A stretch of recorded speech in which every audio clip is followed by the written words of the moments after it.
It's your forecast first from Storm Team 9.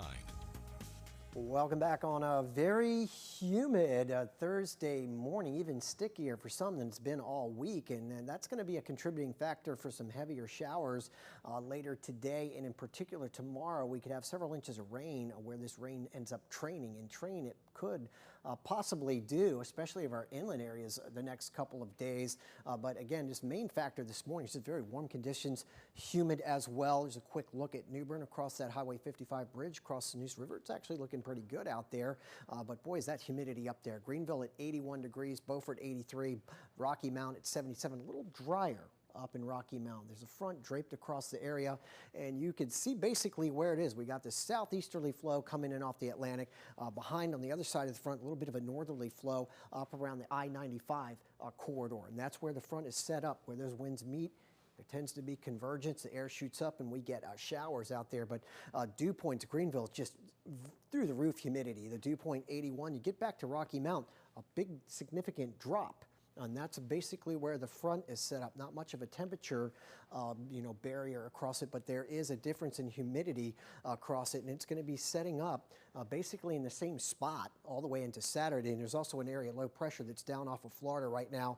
It's sitting there. The National Hurricane Center, by the way, is giving this a little 10% chance of development, which is very, very unlikely. It's already interacting with the frontal boundary, and it's going to be moving toward the coastline pretty quickly, then moving very slowly along the frontal boundary after that. So we put it into motion and get a general picture of what's going on. This front's basically going to stay there, and with humidity through the roof, a lot of moisture in the atmosphere, and it's just going to keep funneling along that front around that area low pressure all the way, especially tomorrow, and possibly all the way into Saturday morning, especially along the coast before it finally gets its move on and this whole thing starts to dissipate and rain itself out a bit for the weekend. But at any rate, the shower and thunderstorm activity is going to continue inland, especially this afternoon with some heavier downpours. Might be along I-95 corridor and a little bit to the east of there. And it's going to be ongoing overnight. We're going to have continue with some shower activity, some of them heavy. And then we could have